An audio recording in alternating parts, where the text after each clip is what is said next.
در رفاقت پول مهم نیست، صداقت مهم است. راست میگی. او نوایش رفیق مطلبی زیا محمد.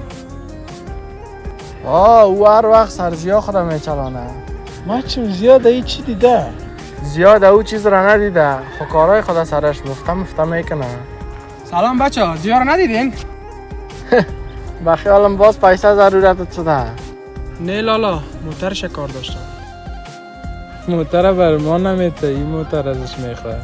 باز اگه موتر هم برات بته که از می کالای در موترش میشینی؟ جواب برگبتو ندارم، ولی به خاطر که رفیق زیاستین چیز نمیگم بتان.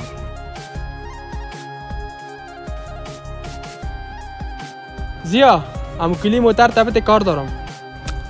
تشکر، میایم باز ما که از پیش کلی را میخواهیم خو 1000 بهانه میکنی.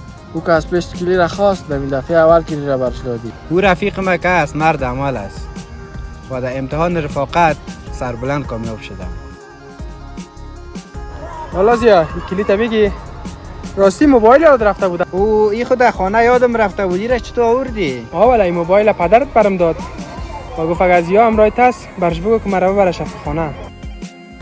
به تشویش نشو، او را من شفاخانه بردم، حال حالتش خوب است. به خاطر به تو نگفتم که به تشویش نشی. حالا برو پرسانش کن. دیدین رفیق واقعی به اینی میگه.